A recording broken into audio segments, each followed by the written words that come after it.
Well, first of all, I have a question. What percentage of folks have video conferenced? And then how about using or participating or doing a webinar? Okay, that gives me a little bit of background. Well, let me tell you about me. First of all, I'm the technical training manager for Metropolitan Water. They put me in this role because I complained about training a lot.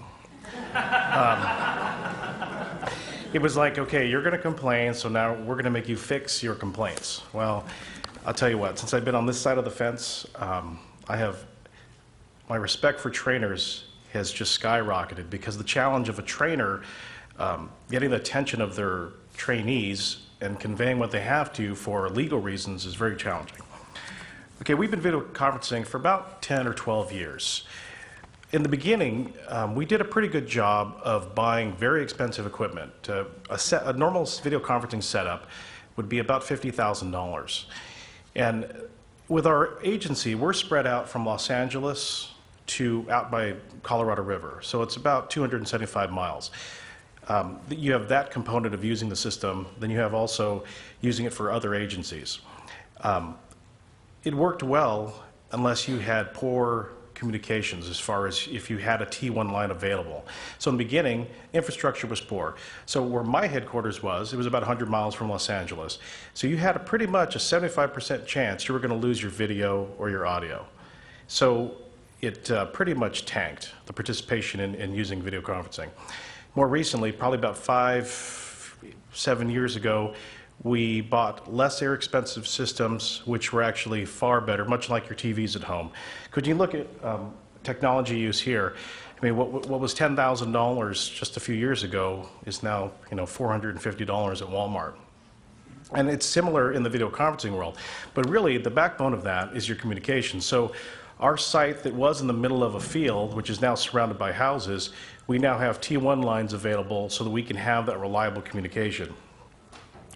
Now, we've used our video conferencing for training, both continuing education for our operators. So we could do a training event from our water quality office in Laverne, California, and send it out to 5 water treatment plants.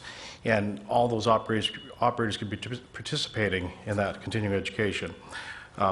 Also with safety, we got a phone call the other day. We're about to start a shutdown out at Lake Havasu, which is about, again, 275 miles away from the trainer. And it said, the manager said to me, "Gene, I've got a guy who needs to start work in 2 hours. He's missing this refresher." And I'm thinking in my head, well, why didn't you send him to the last 5 classes that we scheduled? But that's, you can't say that to your customer. So I got a hold of my trainer, set him up in video conferencing rooms, and we did the training from 275 miles apart. Now, with that said, you can't do that reliably without knowing, I think was mentioned, is where's the student's head? Where are they coming from? What's their experience? A refresher for a journey worker, I would feel more comfortable with that than, say, an initial training, and I think the example was given with confined space.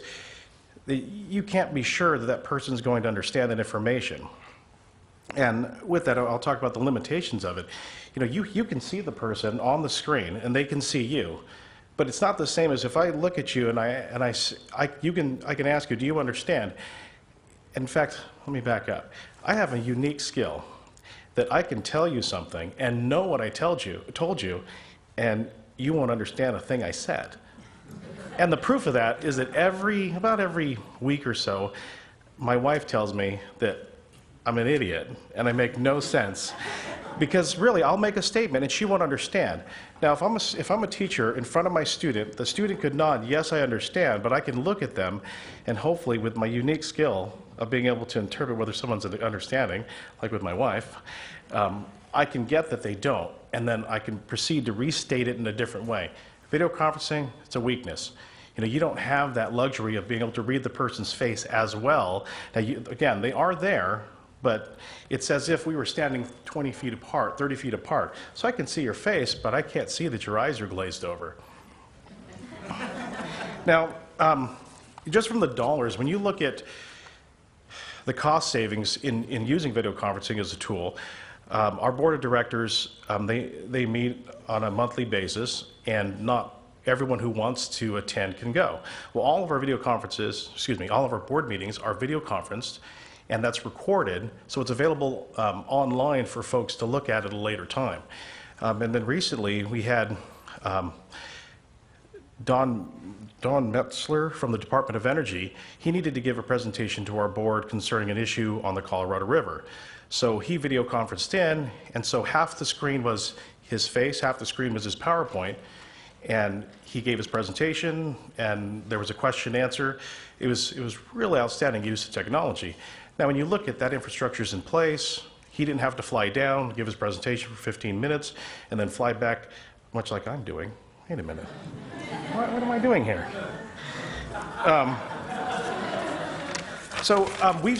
We've documented that we've saved over $100,000 in a 3-year period in just fuel savings, from folks not driving around. So when you're looking at justifying a system like that, those numbers are there because you know who has to go to mandatory training. I mean, that's pretty much, you could probably come up with a sound number for every agency, what that costs for getting them there. One other issue is the technical side. If you only use a video conferencing system once a year, you are unlikely going to be able to walk in and set it up reliably. What I found, now I have a technical background. I've worked crafts, pretty much most crafts, but I go in there and I'm clueless. I always have to call someone in to say, hey, help me, how do I get this thing going? And usually it's the last minute, and I'm pressing all the buttons until somebody comes in and saves the day. So, it's a technical side of using the tool that you have to understand is there. And I'm not even on to webinars. Webinars. Question was asked, who does the webinars? First of all, the webinar software, when you purchase it, it's the presenter that buys it.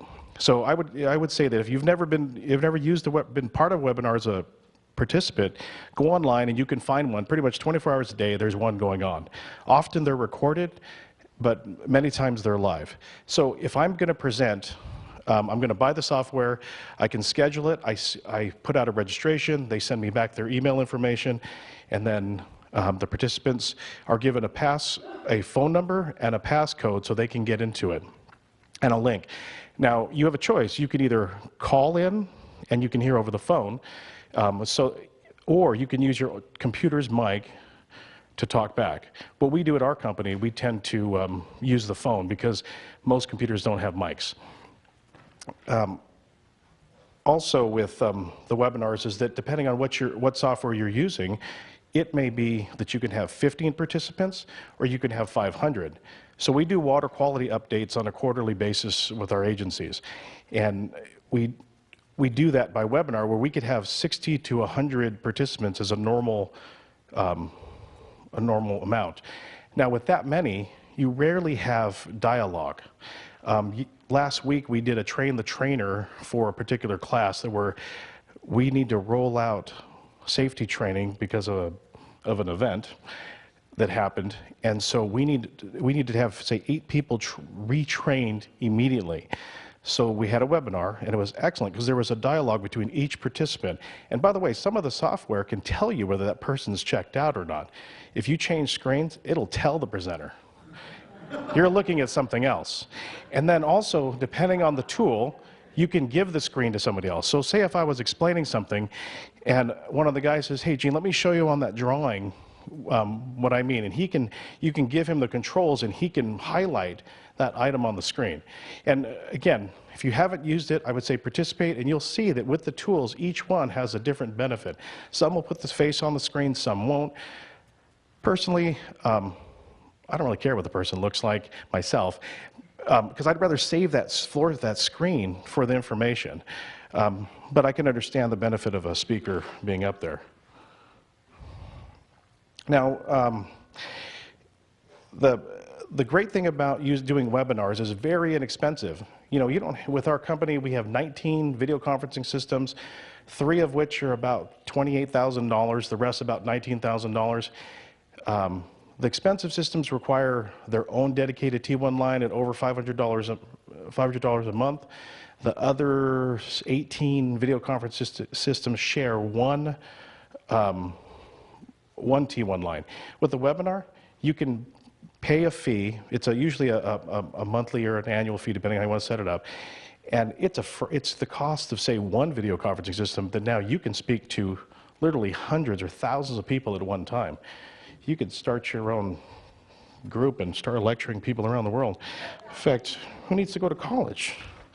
Cultural change. And I'm sorry, I'm getting into my questions, but cultural change, I think a big part, like you were talking about SME, something like this is that it takes, I think, a plan to how to change culture. So start webinars at your agency with something fun. Do it where people will just want to participate. Just as information, maybe at lunchtime, it's like, I don't know, how to lose weight. I need to do that. Because, I mean, like in our company, we have different health organizations that speak, say, at lunchtime as brown bags, and you can do that at lunch. But do it on something that people want to hear first, and then before you force the safety stuff that they don't want to hear. But I think that, like with the SMEs, we were going to bribe our employees to, who makes the best video, we buy the shop burritos. And we're not going to make anybody do it. We're just going to set the HD flip camera on the table with some general instructions and say, have at it. Because we're trying to create a culture, not necessarily, the video itself is part of it, but it's the cultural change. So with all of these use of technology, you have to consider that.